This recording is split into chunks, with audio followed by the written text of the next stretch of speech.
Hello, everyone. This is my podcast, Life is a Board Game, which is the name of my book. And I would like to, every episode, tell you a little bit more about my book. So today I'm going to start with the topic of the dark night of the soul, because that was the beginning of my book. I was going through the dark night of the soul, and first of all, I would like to explain what it is, because the dark night of the soul could feel like a depression or going through a dark time. But there's a difference. So first of all, the dark night of the soul comes from the Spanish mystic, Saint John of the Cross. He's the first person who came up with that term.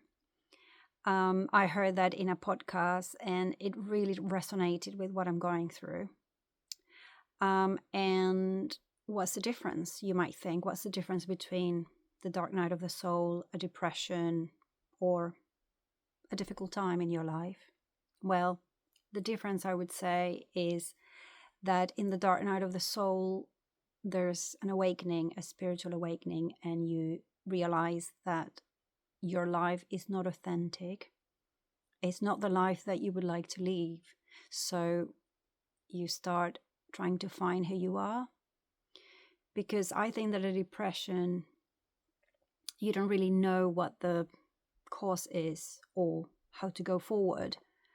Or in a difficult time is the same thing. Like you are like in a hole and you don't know how to get out of it.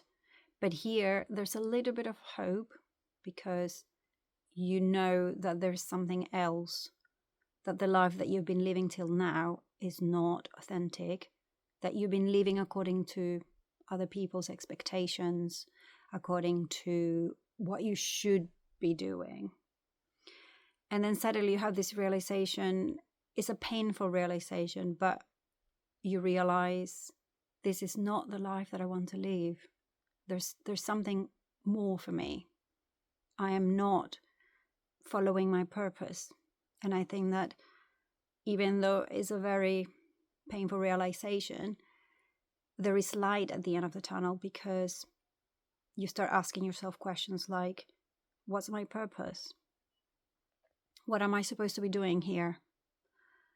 You are more open to spirituality.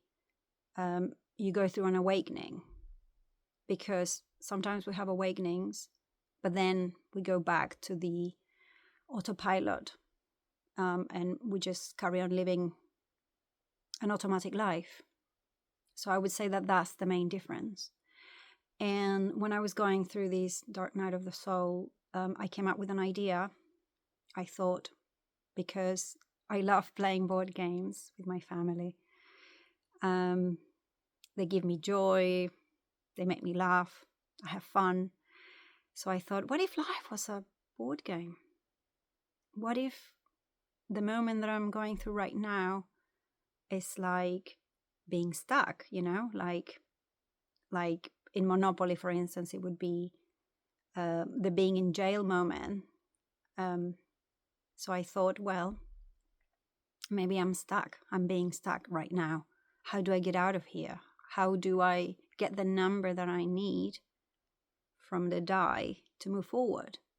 So that was my first question. And that's the way how my book came about, because I started creating in my mind a kind of platform or a kind of system, a framework to what life is about, like with different moves, with different stages. So I also came up with the idea of zones, different zones. So I came up with 6 different zones. But I'll talk about that later because I would like to explore every part of my book in its own chapter, let's say.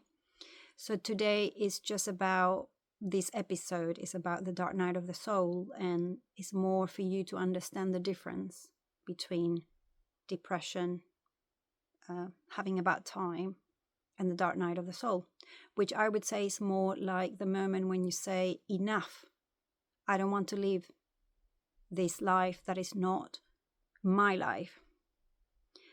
And then it comes a moment when you start reconnecting with yourself, So even though it's a painful stage in your life, it's very sad to suddenly realize that the life that you're living is not what you always dreamt of.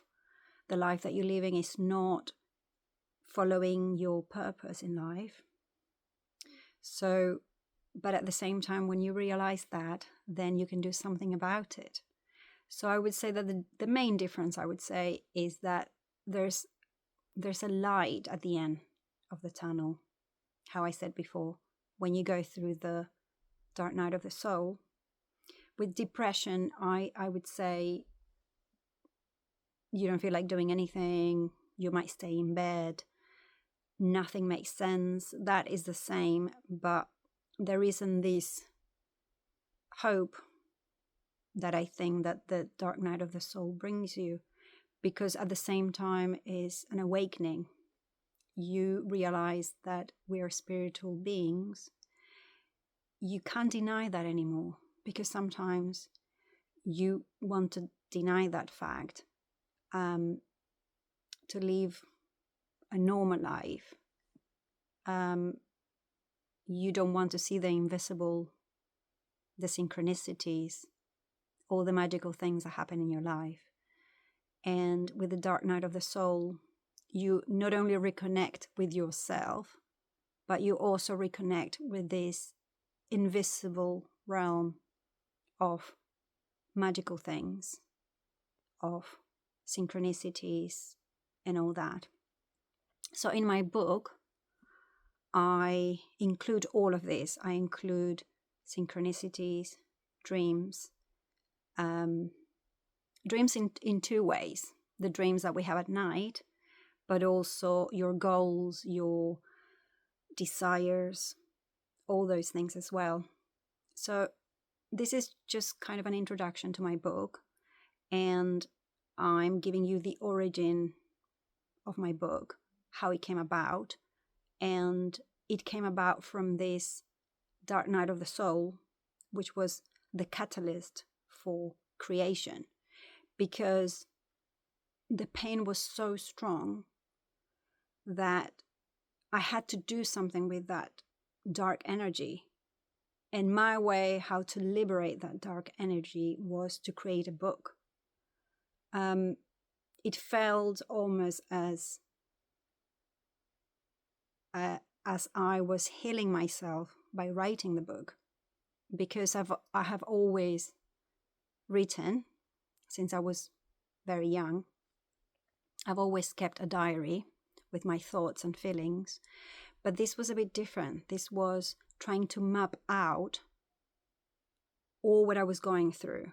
So my spiritual awakening, and every step, this book was giving me the answers. So by writing everything that I was going through, not only I feel that it was healing me, but also, I don't know if you feel the same way, but sometimes you think of something, you have a realization, and then you forget about it because you go through it, but then it's gone. So I felt I need to write it down. I need to write it down to have it as a proof of what I'm going through. And perhaps this can help someone who is going through the same stage, the same situation.